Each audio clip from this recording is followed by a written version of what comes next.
Hello à tous! Aujourd'hui, dans cette vidéo, tu vas apprendre comment structurer une page dans WeWeb, comment naviguer dans l'éditeur, comment ajouter tes premiers éléments, comment protéger l'accès à une page et je vais commencer à poser le squelette de notre CRM côté interface.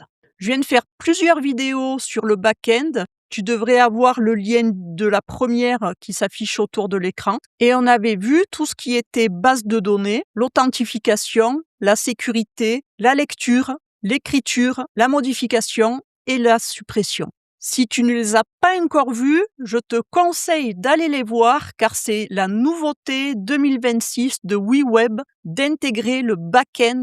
Maintenant, WeWeb n'est plus un outil pour créer des applications en front-end et qui dépend d'un back-end extérieur. Maintenant, depuis avril 2026, WeWeb est comme Bubble, un outil tout intégré, comme on dit dans le développement web, un outil full stack no code. Et je dirais même pour WeWeb, c'est no code, low code. Et je te laisse vraiment aller voir les vidéos que j'ai déjà produites. Maintenant, on va passer sur la partie interface qu'on a très peu vue depuis le début. Et la première chose qu'il y a quand tu arrives sur WeWeb, tu ne peux pas faire comme sur Bubble. Prendre un élément, poser un élément sur ta page. Parce que WeWeb a une vraie structure de page comme dans le développement web et ne fonctionne pas du tout comme Bubble à ce niveau-là. Il y a une logique, une structure, mais une fois qu'on l'a comprise, tu vas voir que tu peux aller assez vite. Je construis des applications no-code depuis plus de 5 ans. J'ai construit des dizaines d'applications sur Bubble et maintenant, j'ai switché sur WeWeb. Dans cette playlist, je vais te partager les différences entre Bubble et WeWeb. Et tu vas voir, WeWeb se rapproche beaucoup plus du code que Bubble. Allez, c'est parti. Sur Bubble, lorsque je commence, je peux prendre directement un élément et le poser sur ma page. Donc, on voit que l'élément se met à l'endroit où je l'ai posé dans ma page, parce que de base, on a une page qui est en fixe, on prend un élément, on le pose. On n'est pas imposé sur Bubble par rapport à une structure de page. Sur WeWeb, c'est un peu différent. Si j'essaie, comme sur Bubble, donc add element et de prendre un texte et de le poser, vous voyez que là, WeWeb nous impose de poser en premier des sections. Donc on peut appuyer sur add et on va pouvoir poser une section. La section fonctionne. Si je veux déposer un container, simplement, WeWeb ne l'accepte pas non plus parce que on veut d'abord avoir des sections avant de déposer des containers ou autres éléments. Donc notre page, elle va vraiment, comme dans le développement web classique, s'articuler autour de sections et on va avoir plusieurs sections, une par exemple pour le header. Je vais dupliquer et là je vais l'appeler content. Voilà. Et ça va s'articuler autour de sections. Et dans les sections, je peux après mettre par exemple des containers. Là, il va m'autoriser de mettre mon container. Vous voyez, il est juste là, mon container, par rapport à ma section. Et il est bien à l'intérieur de mon content, puisque je l'ai pris là. Déjà, la différence, c'est qu'il faut des sections. Et quand j'ai posé ma première section au niveau de WeWeb, ça me l'a mis directement en haut de ma page. Tout simplement parce que WeWeb utilise les Flexbox. Je vais te montrer 2 exemples qu'on peut faire de structure de page du coup au niveau d'un dashboard puisque c'est l'objectif du CRM, mais la logique elle serait pareille si tu utilises une page normale avec la navigation en haut et le footer en bas. Là sur un dashboard, tu vas avoir le menu à gauche et après tu vas avoir plusieurs sections et en fait, tu peux faire 2 choses différentes. Donc le side menu, tu vas le chercher directement dans le plus, tu vas dans navigation. Et là, tu as Side Menu ou tu as Top Nav. Et c'est toi qui choisis celui que tu veux. J'ai directement pris le Side Menu puisque ça correspond réellement à ce qu'on a besoin. Mais il y a 2 propositions. La première proposition, j'ai demandé, et on va le voir juste après, à l'IA de me faire mon content. C'est-à-dire de me structurer la partie de droite par rapport à mon menu. Ce que l'IA de WeWeb a fait, c'est que au niveau de mon margin, il m'a mis en dur. En fait, il m'a créé rien qu'une section et à l'intérieur, il m'a mis des containers et ce qu'il a fait, c'est qu'il m'a mis en dur là le 240. 240, ça représente en desktop la largeur de mon side menu. C'est OK. Moi, je vais le rendre dynamique juste après, mais vous allez voir comment faire. Par contre, moi, je l'ai fait d'une autre manière, directement à la mano. Et on va aller voir sur structure parce que j'ai voulu volontairement faire une structure à la main. Là, j'ai mon side menu qui est sur le côté. C'est exactement le même que j'ai pris sur l'autre page puisque c'est déjà construit dans WeWeb. On va pas le refaire, on va pas réinventer la roue. C'est comme dans Bubble, quand ça y est, on l'utilise. On a juste à le customiser. Et je l'ai utilisé sur une page structure pour que ça me fasse vraiment la structure de ma page. C'est-à-dire que je puisse dupliquer ma page par la suite. Pourquoi ? Parce que dans ma section de droite, au lieu de faire rien qu'une section, j'ai voulu vraiment scinder, c'est-à-dire faire une section header, faire une section content. Sur un dashboard, on n'a pas besoin de footer, mais ça serait pas compliqué de l'ajouter. Pour faire ça, donc le side menu il fait toujours 240, mais il y a quelque chose qu'il faut savoir, c'est que parce qu'au niveau des variables, il va utiliser une variable menu with. Et là, elle fait 240 par défaut puisque c'est pour le desktop, mais du coup, c'est une variable et on va pouvoir l'ajuster en fonction du responsive. On verra plus tard dans une vidéo pour le responsive, mais je voulais vous expliquer un peu ma logique que j'avais. Donc, sur ma première section qui est le header, au niveau de mon margin, j'ai voulu utiliser ma variable menu with. Donc là, le padding, vous voyez, je l'ai mis en dur. Mais là, dans le margin, en fait, j'ai voulu mettre dynamique, donc j'ai bindé mon style margin. On verra juste après les styles au niveau des interfaces, mais j'ai voulu rendre dynamique en fonction de ma variable menu with. Donc j'ai mis 0 parce que, hop, on va prendre MDN margin et on va aller directement dans les propriétés margin. Là, vous voyez que quand on en a 3 ou 4, il y a une logique. C'est-à-dire que quand on a un margin avec les 4 valeurs, en fait, on commence toujours par le top, le right, le bottom et le left. C'est une logique web que je vais du coup appliquer sur WeWeb. Et au niveau de mon margin, le top, je le veux bien à 0. Le right, je le veux bien à 0. Le bottom, je le veux bien à 0. Mais le left, je le veux dynamique en fonction de ma variable. Et il faut bien partir de MDN puisque ça vous donne la logique qu'il faut appliquer. C'est-à-dire que quand on a des zéros, on n'est pas obligé de mettre le pixel. Par contre, quand on a une valeur autre que 0 ou auto, vous allez voir que c'est aussi possible, on doit mettre pixel après. C'est obligatoire. Et du coup, ça donne 0, 0, 0, 240 pixels.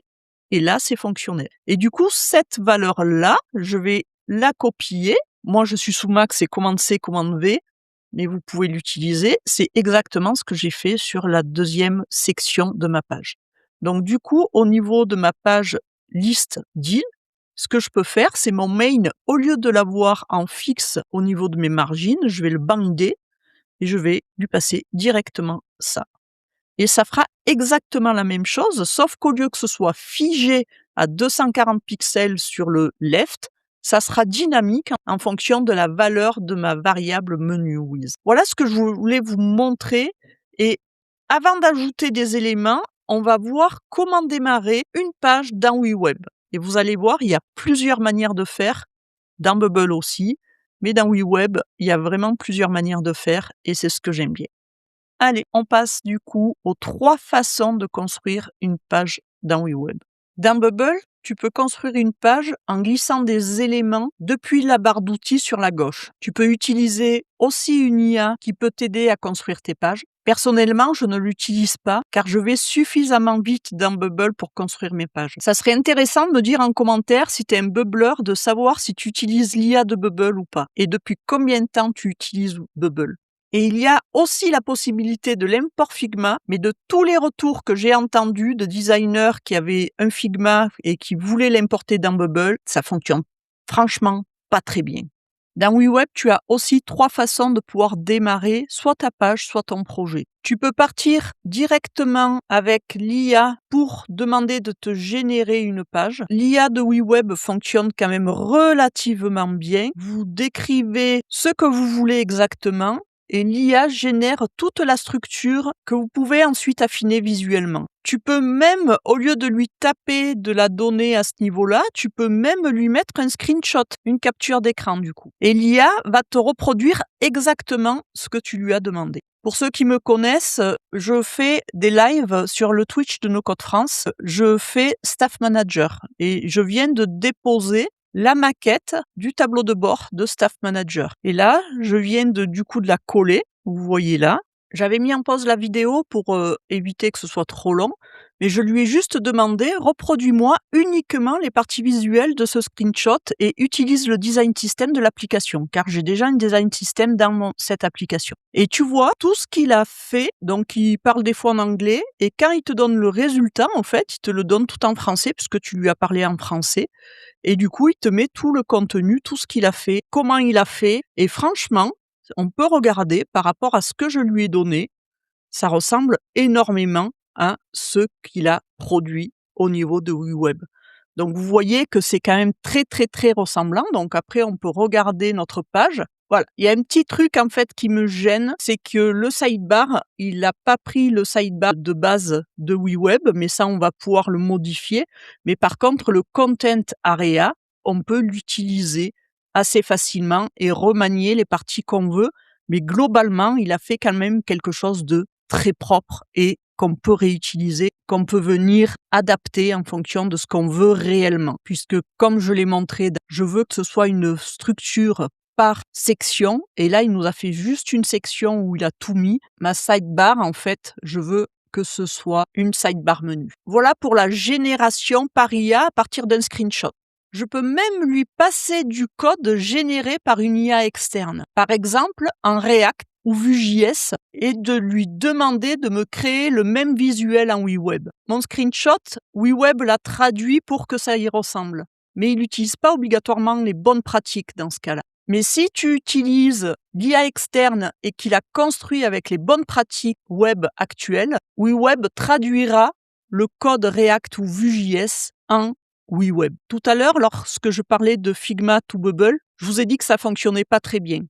Dans WeWeb, je vais vous mettre en description des ressources, mais vous allez voir que ça fonctionne très très bien dans WeWeb, à condition que le projet Figma suive les bonnes pratiques de design avec l'auto-layout. Il y a toute une documentation dans WeWeb, du coup, que je vous mets en description, ainsi qu'un tuto fait par la team WeWeb. C'est en anglais pour le moment, mais je reviendrai plus tard dans une autre série de vidéos où je ferai moi-même la démarche et cette fois en français. Et je vous mets aussi bien les recommandations de WeWeb pour que votre projet Figma to WeWeb fonctionne bien. Donc si tu as un design dans Figma et qu'il est bien fait avec les bonnes pratiques que recommande WeWeb, tu peux l'intégrer directement sans partir d'une page blanche dans WeWeb. Et la dernière manière de faire les choses, c'est de faire comme je vous ai montré, comme on fait sur tout outil no-code, aller chercher des éléments dans Add Element et les déposer sur notre page. Et ça me permet de pouvoir tout customiser, tous les éléments un à un. Ces trois approches peuvent se combiner. Comme je t'ai dit tout à l'heure, tu peux générer la base avec l'IA, affiner avec le drag and drop s'il y a des choses qui ne se sont pas construites obligatoirement correctement, surtout quand tu pars d'un screenshot comme j'ai fait. Et tu peux même importer uniquement des composants de Figma pour les mettre dans WeWeb, sur la même page. Et là, attention, je redis bien, il faut utiliser les bonnes pratiques dites par WeWeb pour que ton Figma to WeWeb fonctionne bien. Maintenant que tu sais comment bien démarrer, voyons comment on peut naviguer dans l'éditeur. Dans Bubble, tu as une interface où tu vas, on va dire, un peu tout avoir dedans. C'est-à-dire tout ce qui est design, tu vas avoir tout ce qui est back-end, tu vas avoir la base de données, tout est mélangé, les workflows normaux, les workflows back-end. Donc quand tu démarres, c'est vrai que des fois, c'est pas évident à comprendre qu'est-ce que c'est et à quoi ça sert. Dans WeWeb, tu as une approche complètement différente qui est organisée en 3 onglets principaux. Là, ces 3 onglets sont ici. Tu as interface, c'est tout ce qui va être le côté front-end de ton application, tout ce qui va être visuel, tout ce qui se passe dans le navigateur de ton utilisateur. Data et API, c'est tout le back-end, c'est-à-dire c'est tout ce qui va se passer sur le serveur. Il va y avoir des views qui vont être appelés par l'interface via des éléments et vous avez aussi des API endpoints au niveau de back-end workflow qui vont être appelés au niveau de nos workflows front-end, donc d'interface, pour ajouter, modifier ou supprimer de la donnée. Je vais vous mettre en description les liens des vidéos que j'ai tournées spécifiques sur Data et API, sur le back-end. Et il y en aura d'autres qui viendront par la suite. Et vous avez un troisième onglet qui est Settings. Alors j'aime bien parce qu'il y a vraiment 3 couleurs différentes. Settings qui est en vert, c'est ce qui concerne la configuration du projet. Comme par exemple, quelle configuration vous avez sur votre serveur. Quelque chose qui est très important, ce sont les variables d'environnement. Donc on en a des customs, mais pour tout ce qui est authentification, elles sont là en toutes vos variables d'environnement pour WeWeb qui sont ici. Ce qui peut permettre de se connecter en dehors de WeWeb, entre autres.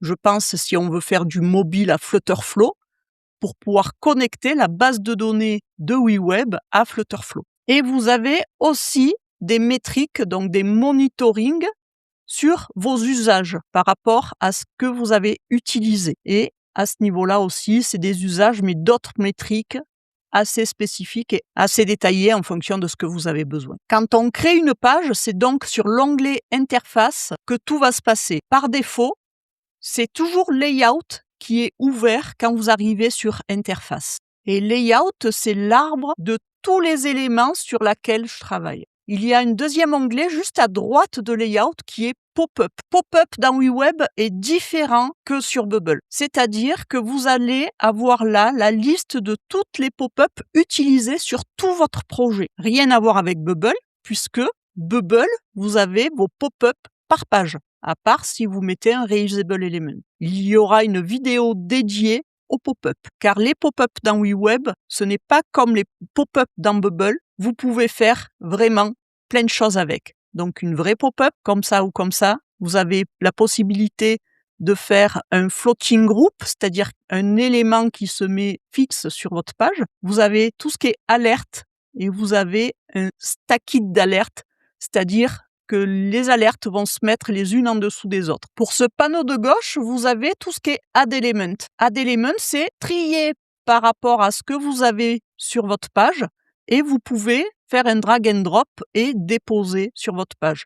Il y a quelque chose qui est sympa, ce qu'on utilise très souvent, on peut les pinhead, on peut les épingler.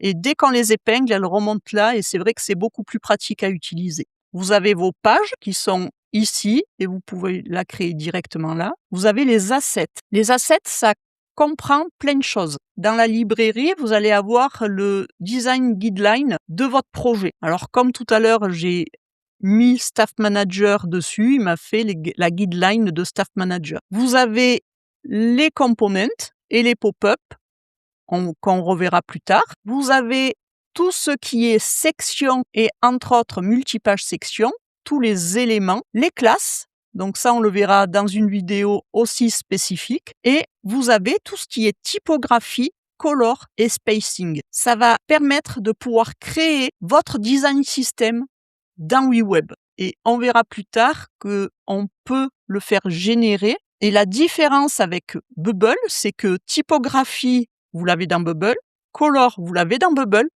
mais spacing, vous ne l'avez pas du tout dans Bubble. Ensuite, vous avez tout ce qui est icône. Vous pouvez aussi en importer d'autres. Vous avez tout ce qui est font, avec une de base et que vous pouvez importer. Des images. Alors là, ce sera vraiment les images de votre projet que vous allez utiliser. Attention, ce ne sera pas les images de vos utilisateurs. Les images de vos utilisateurs seront stockées dans Data et API. Les fichiers, si vous avez besoin de fichiers directement dans votre front. Et Marketplace, c'est pour mettre des choses supplémentaires, c'est avancé. Vous avez après tout ce qui est workflow, mais attention, ce sont les workflows côté front-end. Vous avez tout ce qui est variable côté front-end. Vous avez toutes vos formules, c'est-à-dire que dans notre projet, j'ai créé 2 formules. Custom Format Date qui me permet de formater mes dates. Ça évite que je fasse ma formule de partout dans mon application. Je la fais une fois et ça permet de la réutiliser de partout. Et j'ai Custom amount qui me permet de customiser la manière que je vais afficher mes currencies. Vous avez ce qui est pour l'import de Figma, que je vous ai montré tout à l'heure, et pensez que tout est en description. Vous avez un debugger qu'on verra plus tard. Vous avez tout ce qui est development, c'est quelque chose de très spécifique qu'on verra plus tard. Et vous avez tout ce qui est settings de projet, mais le projet côté front-end. Ça n'a rien à voir avec les settings globales de votre projet.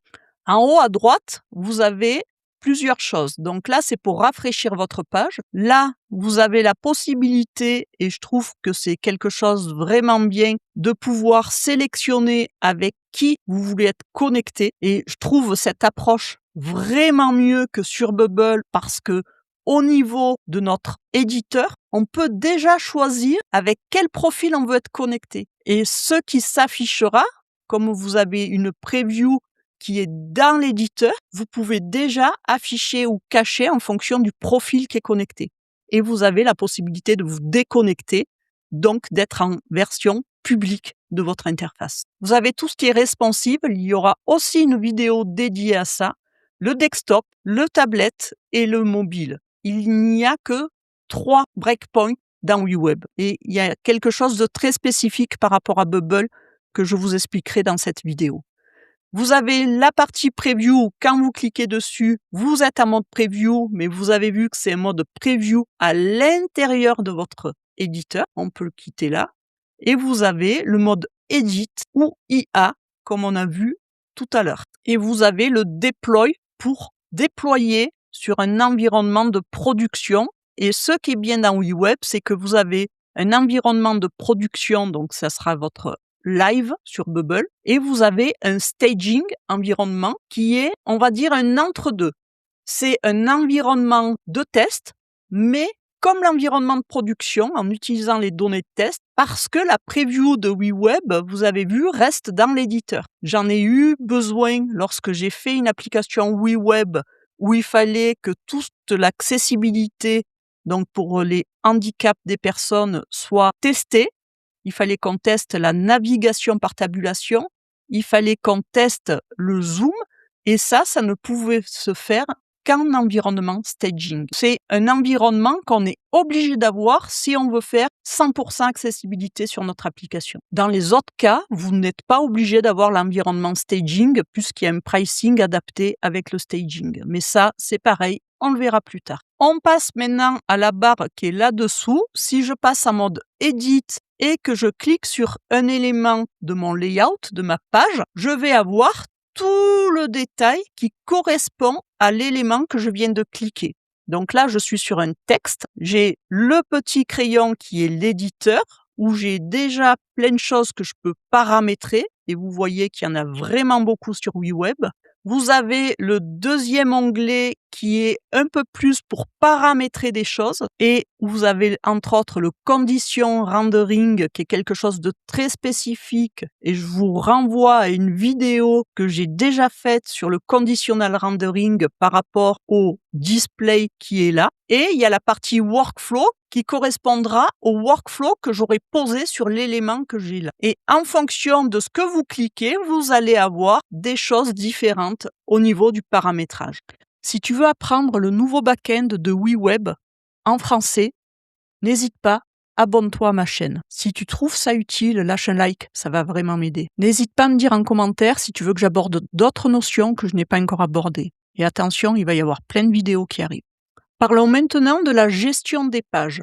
Dans Bubble, il faut que tu viennes à ce niveau-là pour pouvoir cliquer sur New et pour pouvoir ajouter donc soit une web page, soit un web reusable. Après, tu peux générer une page par l'IA, mais pour cliquer, tu cliques là. Là, tu peux choisir si c'est un clone. Et tu peux après mettre aussi tes pages dans des folders, c'est-à-dire tu peux créer directement des dossiers, on peut dire non connectés, et là tu mettras tes pages publiques, voilà. Et elles sont dupliquées, elles sont pas transposées. Tu auras toujours toutes tes pages dans web page, et après elles seront rangées par dossier en fonction de ce que tu veux faire exactement. Dans WeWeb, tu vas voir, c'est un petit peu différent. Tu peux soit cliquer sur page là à gauche, soit venir cliquer ici, et ça te permet de pouvoir des deux côtés ajouter une page. Pour la création de la page, il y a plusieurs steps. Le premier, tu vas nommer ta page. Le deuxième, tu vas choisir si c'est une copie d'une autre page ou pas. Empty page, c'est si tu veux pas de copie. Là, dashboard admin, je suis pas obligé de le laisser par défaut. Je peux l'appeler uniquement admin si je désire. Et tu vois que ça change directement l'URL dessous. Si je veux ajouter une variable, je vais l'ajouter par exemple là, et je pourrais passer par exemple test. Je crée ma page. Voilà. Là, je viens de créer ma page. Tu as vu que à ce niveau-là, je n'avais pas la possibilité de ranger ma page. Par contre, une fois que tu retournes sur l'onglet page, si là, tu veux l'ajouter dans un dossier, tu peux créer un dossier. Je l'ai appelé trash pour poubelle. Il faut cliquer sur le petit check pour que ça le crée réellement. Donc, une fois qu'on a sélectionné notre dossier, il se met là et la page, elle est bien enlevée de notre structure de page de base. Ce qui est intéressant, c'est ce qui est juste là. On a la possibilité d'utiliser une page en mode brouillon. C'est-à-dire que là, elle est désactivée, donc elle est visible. Et si on la met en draft, c'est qu'elle sera en brouillon, elle ne sera pas accessible, même si on fait un déploiement en live. Donc cette subtilité, je trouve qu'elle est très intéressante. Pour le mode draft, il faut faire attention. Changer la page en draft mode ne prend effet qu'après une publication. Si la page était déjà publiée, elle restera accessible en production jusqu'à ce qu'on republie, puisqu'on l'aura mis en draft avant la dernière publication. C'est quelque chose où il faut vraiment faire attention. Là, on a URL pass où on peut mettre nos paramètres. On a des métadatas. On a des accès privés. On va voir juste après qu'on peut aussi sécuriser nos pages. On a du custom script par page. On peut choisir les langues, mais ça, on le verra ultérieurement. Et on peut dupliquer la page. Et faire comme quoi cette page-là, ça sera la page d'accueil. On a aussi ça sur Bubble où on peut passer notre page courante en index sur Bubble. Mais du coup, ça sera en home sur WeWeb. Maintenant, on va voir comment on va pouvoir sécuriser notre page. Pour sécuriser l'accès à une page dans Bubble, on va aller sur la page en question et on va mettre un workflow. Quand la page est en train de se charger, on va mettre une condition si le current user role n'est pas l'administrateur, donc l'admin ici, on va le rediriger vers une page publique. Et c'est seulement avec ce workflow que les données ne seront pas chargées dans le navigateur et il y aura un retour de code HTTP 302. Ça veut dire que les données ne se seront pas chargées dans le navigateur, même si elles ne sont pas affichées. C'est la seule protection sur Bubble qui permet de bloquer le chargement des données. Dans WeWeb, il y a une granularité qui est encore plus fine que ce qu'on a dans Bubble. Comme on l'a vu dans notre page, au niveau des settings de notre page, on avait une partie qui s'appelait Private Access. Et du coup, on va pouvoir définir plusieurs choses. Au niveau de Define Who Can Access This Page, on a 3 possibilités. Everybody, tout le monde peut avoir accès, donc ça veut dire que la page est ouverte, elle est publique. Pour les users authenticated, donc les utilisateurs authentifiés dans l'application, et on peut même bloquer par rôle. C'est-à-dire qu'on veut que seules les personnes avec tel rôle ou tel rôle aient accès à la page. Donc ça, c'est un premier niveau déjà de sécurité. Et j'ai fait une vidéo dédiée à la sécurité pour apprendre à créer des rôles spécifiques dans le back-end WeWeb. Je te mets le lien en description pour que tu puisses aller le voir. Et il y a une deuxième partie qui est le Define Default Redirection, où là, on va vouloir rediriger les personnes qui ne sont pas authentifiées. Donc là, ça peut être sur la home. Et les personnes qui ne seront pas autorisées, donc par exemple, si on met admin et manager, les personnes qui ne seront pas autorisées, ça sera les commerciaux, les sales, et on les fera rediriger peut-être vers leur dashboard. On va le faire, on va supprimer tout ça. Maintenant, on va aller faire notre sécurité sur notre page deal, puisque c'est la page pour les sales, qu'on n'a pas trop avancé pour le moment, mais que je vais au moins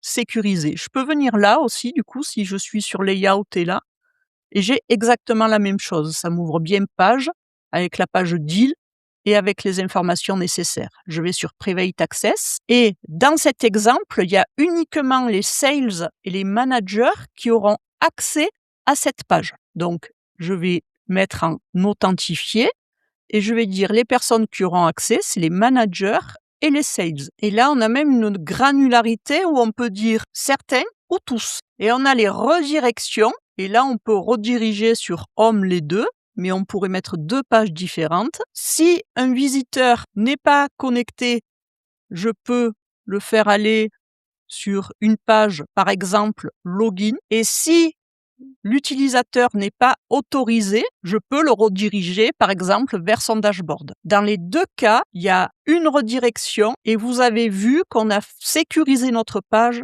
sans workflow du tout. Et cette protection de page prend encore plus de sens quand on comprend que WeWeb est une vraie SPA.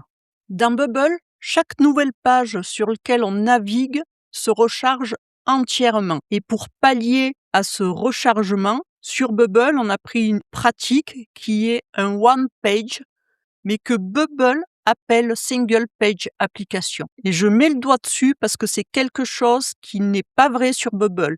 On fait du one page pour éviter de devoir naviguer sur plusieurs pages. Si on navigue sur plusieurs pages, on recharge la totalité de notre page, donc on recharge tout le DOM de notre page. Je vous mets en description le lien de la vidéo que j'ai faite spécifique sur le single page application, le SPA, car c'est important de comprendre que Bubble n'est pas une SPA, mais que WeWeb l'est. Du coup, qu'est-ce que ça veut dire que WeWeb est une vraie SPA? Ça veut dire qu'au premier chargement sur le site, ça va mettre un tout petit peu de temps à charger. Mais une fois que vous avez le DOM de charger, lorsque vous allez naviguer sur n'importe quelle page dans WeWeb, vous allez avoir qu'une partie de la page qui va être rechargée. La structure en elle-même ne sera pas rechargée. Il n'y aura que ce qui est modifié dans le DOM qui sera rechargé du coup. C'est ce qui rend une navigation fluide et instantanée. Je vous mets la documentation de MDN dans la description car c'est un vrai principe de développement web et qui est important à comprendre. Surtout si tu veux comprendre ce qui se passe sous le capot. Mais ce qui est vraiment important à comprendre, c'est ce que ça implique pour la sécurité. Dans une SPA, tout le code JavaScript est chargé une seule fois dans le navigateur. Si tu essaies de sécuriser tes données uniquement avec des conditions d'affichage côté front-end, un utilisateur averti peut contourner ça en inspectant le code. C'est exactement pour ça qu'on a construit des views et des endpoints sécurisés. Je vous mets en description la vidéo si vous ne l'avez pas encore vue. La vraie sécurité, elle est dans le back-end, elle n'est pas dans l'interface. Le private access sur les pages protège la navigation, mais il ne protège pas les données. Ces deux niveaux sont complémentaires et tous les deux nécessaires. Du coup, on a vu comment on sécurise maintenant les interfaces après la sécurisation du back-end qu'on a fait dans les autres vidéos. On va faire un petit récap de tout ce qu'on aura vu dans cette vidéo. On a commencé à regarder dans WeWeb la construction d'une page par section et pas comme dans Bubble, une construction libre où on peut déjà, sans rien sur notre page, prendre un élément et le poser. Dans WeWeb, ça, ce n'est pas possible. Il nous faut obligatoirement des sections pour pouvoir mettre autre chose à l'intérieur. C'est ce qui est utilisé dans le développement web traditionnel ou les autres outils no-code comme Webflow ou Framer. Je peux démarrer la création d'une page de 3 manières, soit en utilisant l'IA, soit en important du design de Figma, mais je mets le warning sur ce que j'ai bien dit tout à l'heure. Je vous laisse regarder les vidéos complémentaires que je vous mets en description. Et la troisième manière, c'est en ajoutant en drag and drop des éléments sur notre page. Et on a vu qu'on pouvait, sur une même page, mixer ces 3 approches différentes. Quelque chose d'important aussi sur WeWeb, c'est qu'on peut mettre des pages en brouillon. Et ça, c'est vraiment très pratique lorsqu'on développe des choses et lorsqu'on veut publier, on a juste besoin de les mettre en draft et elles ne seront pas accessibles dans l'application en production. Chaque page peut être protégée par le Private Access directement dans ses paramètres, avec une granularité par rôle. et parce que WeWeb est une vraie SPA qui met à jour le DOM sans rechargement. Cette protection de navigation se combine avec la sécurité back-end qu'on a construit ensemble. Les deux niveaux de sécurité sont indissociables. Gardez bien ça en tête. On se voit dans une prochaine vidéo.